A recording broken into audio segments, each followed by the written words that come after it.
Oh, so they in love.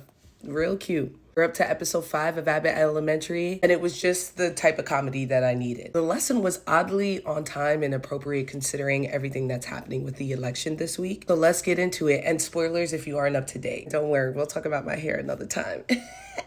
Hey, we get it. Greg is just as fine as Manny. He's super adorable when he interacts with the kids. I think what's so great about Greg being a role model for these children is knowing that in most circumstances, he would not be able to tolerate children. They're gross.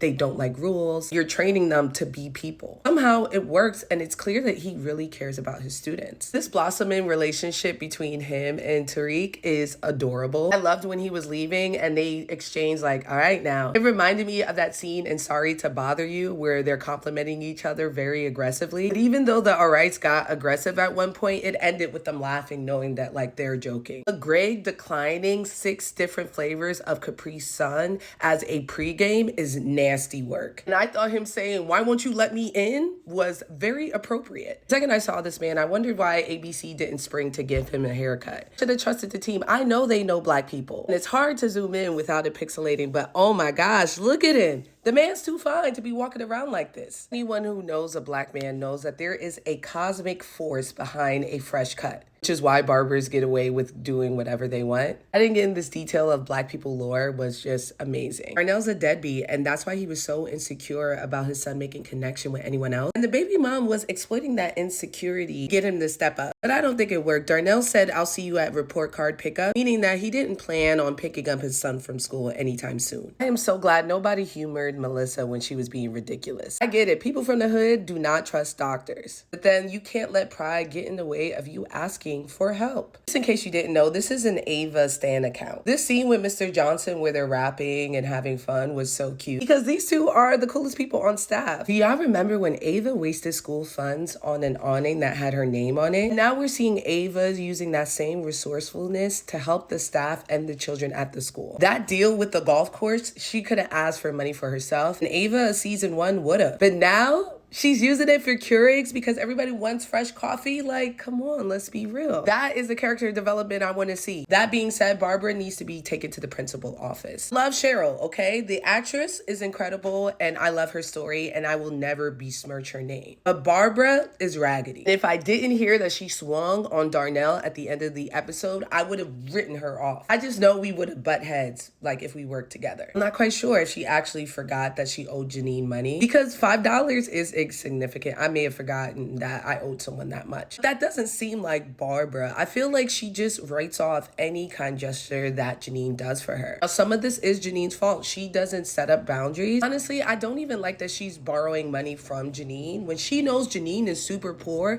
and it's been established that Barbara does well. At least I think her husband makes money, but they've made it clear that she is not as poor as everyone else. She should be mindful of that, Miss Church Lady. I can't front. I was a naysayer, but Janine and Greg are becoming my favorite couple. I love the confidence that this relationship is giving Janine. Obviously, some of that has come from her experience at the district. Even when Greg was like, "Why are y'all all in my classroom?" and she responded with, "I can come in whenever I want." That's right, girl. See her gush about him at the end of the episode just warmed my heart. He's right. There is a quality to him that's very strong, and I don't doubt that he would have been able to take down Darnell. Honestly, I think Darnell knew that too. Because that final interaction where he talks with Darnell and says, "Hey, we should be on the same team," he spoke with a type of authority of someone who's like, "Listen, I will fuck you up and I don't want to be in a space where I have to do it. I don't want no problems," when he really means you don't want no problems. His strong tone when he spoke to him, I think is what told Darnell, like, I'm no one to mess with. Speaking of, I almost ended this review without talking about Jacob, who was so funny the entire episode. I don't have a flick of it, but